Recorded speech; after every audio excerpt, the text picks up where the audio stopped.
নমস্কার, কেমন আছেন সবাই? আমি অরিত্রা চলে এসেছি আরও একটি সিকিমের ভিডিও নিয়ে। আজকে সিকিমে আমাদের পঞ্চম দিন। আজ আমরা যেতে চলেছি বিশ্বের উচ্চতম হ্রদগুলির মধ্যে একটি হ্রদ, যেটি নর্থ সিকিমে অবস্থিত, সেটা দেখতে। আজকের যাত্রাটা আমাদের ভোর 5টায় শুরু হয়েছিল। কেন এত সকালে সেটা ড্রাইভার কাকু আপনাদের বলবে। এই रास्ता पे जाम लगता है ना सर। कल 5 घंटा जाम था बोल रहे, और गुरुद्वारा भी जा नहीं पाया, इसीलिए तो हम आपको जल्दी उठाया। इसीलिए हम सब पी के कुछ तूफानी करना पड़ेगा है ना सर। আজকে আমাদের নর্থ সিকিমের লাস্ট ডে, আর শেষ দিন আমরা যাব গুরুদংবার লেক। তো ভোর ভোর আমরা লাচেনে যে হোটেলে ছিলাম সেখান থেকে বেরিয়ে পড়েছি।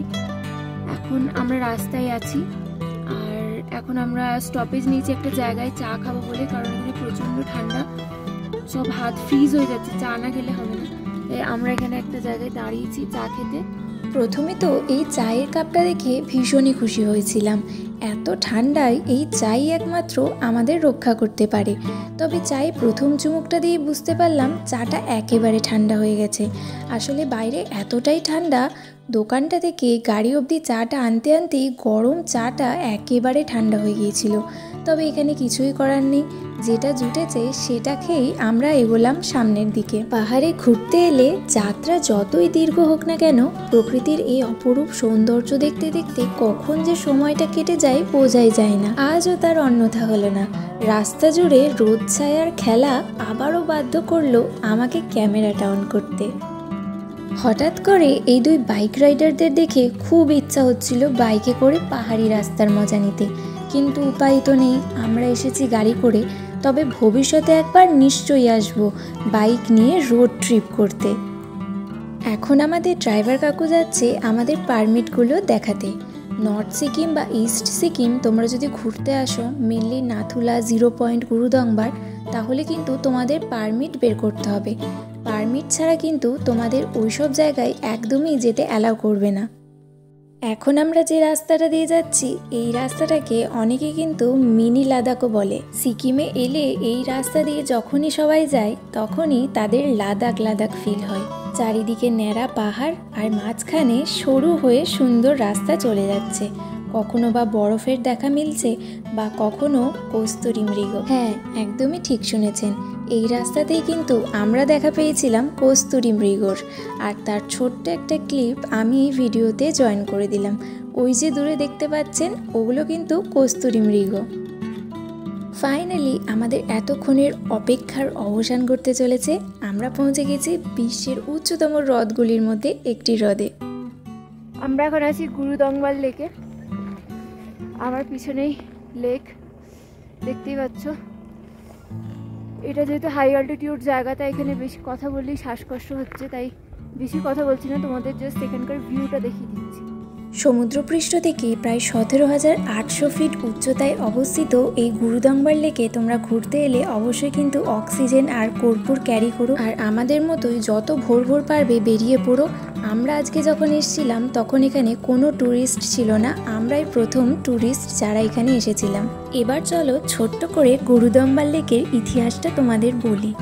গল্প অনুসারে 8ম শতাব্দীতে গুরু পদ্মসম্ভব এই এলাকা পরিদর্শনে এসেছিলেন, এবং তখন এই হ্রদটি পুরোটাই বরফে জমা ছিল। স্থানীয়দের কাছে কোনো জলও ছিল না, তাই স্থানীয়দের অনুরোধে তিনি এই হ্রদের একটি অংশ স্পর্শ করেছিলেন, এবং কথিত আছে সেই অংশটি নাকি কখনো জমে না। প্রচণ্ড ঠান্ডায় গোটা হ্রদ বরফে জমে গেলেও সেই অংশটি অহিমায়িত অবস্থায় সারা বছর থাকে। যেহেতু বৌদ্ধ, শিখ এবং হিন্দু মতে এই গুরুদংবার লেক একটি পবিত্র স্থান, তাই আমরা এই গুরুদংবার লেকের কিছুটা জল মাথায় ছিটিয়ে নিয়েছিলাম, এবং বোতলে করে কিছুটা জল বাড়ির লোকের জন্যও নিয়ে এসেছিলাম।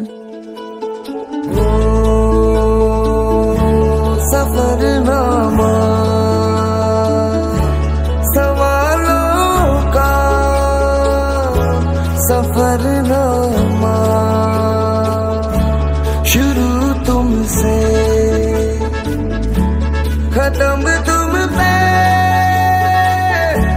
सफरनामा।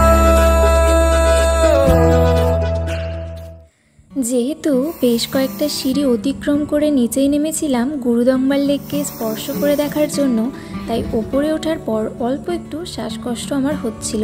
তাই অক্সিজেন যেহেতু নিয়ে এসেছি সেটাই 1-2 বার নিয়ে নিলাম, তারপর বেরিয়ে পড়লাম আমাদের ফেরার উদ্দেশ্যে। আমরা যেহেতু সেই দিন সবার প্রথম গিয়েছিলাম গুরুদংবারে, তাই আমরা ফেরার পথে কিন্তু অনেককে দেখেছিলাম গুরুদংবারের উদ্দেশ্যে যাওয়ার জন্য। আমাদের ড্রাইভার কাকু বললেন গুরুদংবার লেক যাওয়ার পারমিশন নাকি দুপুর 12টা অবধিই থাকে, তার মধ্যে যদি কেউ পৌঁছাতে না পারে তাহলে তাকে আবার পরের দিনের জন্য পারমিট বার করতে হবে। এখন আমরা ব্রেকফাস্টের জন্য একটা জায়গায় দাঁড়িয়েছি, এখানে আমরা আমাদের ব্রেকফাস্টটা করবো।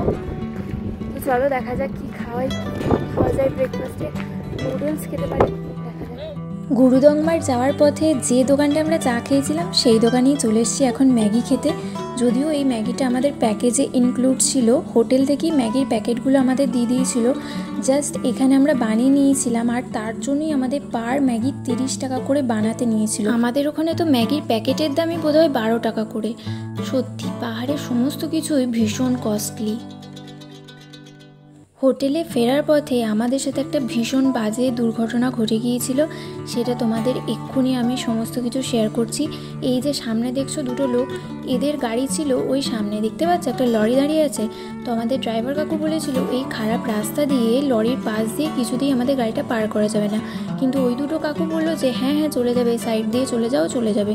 তো আমাদের ড্রাইভার কাকু সাইড দিয়ে পাস করানোর সময় আমাদের গাড়িটা যায় আটকে, আর তারপর ওই দুটো লোক তাদের লরি নিয়ে চুপচাপ চলে যায় নিজেদের জায়গায় নিজেদের পথে, আর আমরা ওখানে ফেঁসে যাই। তো আমাদের গাড়ি তো সরানো একেবারেই যাচ্ছিল না, তারপর অনেক লোকজন পাশে ডেকে এনে তাদের হেল্প নিয়ে প্রায় 1 থেকে 1.5 ঘন্টা পর আমাদের গাড়িটা সেখান থেকে বের করা যায়। আমরা তো ভেবেছিলাম পাহাড়ের লোকজন ভীষণ ভালো হয়, ভীষণ হেল্পফুল হয়, কিন্তু ওই দুটো লরির লোককে দেখে আমরা বুঝলাম যে সবাই সত্যিই সমান হয় না। তো দেখো পিছনে অলরেডি একটা গাড়ি চলে এসছে, জ্যাম প্রায় লেগে যাবো এরকম অবস্থায় ছিল, কিন্তু তখনই সবাই মিলে হেল্প করে আমাদের গাড়িটা ওখান থেকে উদ্ধার করে নেয়। আর প্রায় 1.5 ঘন্টা ওয়েট করার পর আমরা চলতে শুরু করি আমাদের হোটেলের দিকে, আর কিছুক্ষণের মধ্যেই আমরা পৌঁছে যাই আমাদের হোটেলে। তো এরপর আমরা এখানে করব লাঞ্চ, আর তারপর আমরা বেরিয়ে পড়ব গ্যাংটকের পথে। আজকের ভিডিওটা অনেকটাই বড় হয়ে গেল, আর লেন্দি করব না, এখানেই ভিডিওটা আপাতত শেষ করছি। যদি তোমাদের আজকের এই ভিডিওটা ভালো লেগে থাকে তাহলে অবশ্যই একটা লাইক আর কমেন্ট করে দিও, কারণ তোমাদের একটা লাইক আর কমেন্ট আমাকে অনেকটা মোটিভেটেড করে। তো চলো দেখা হচ্ছে পরবর্তী ভিডিওতে, টাটা।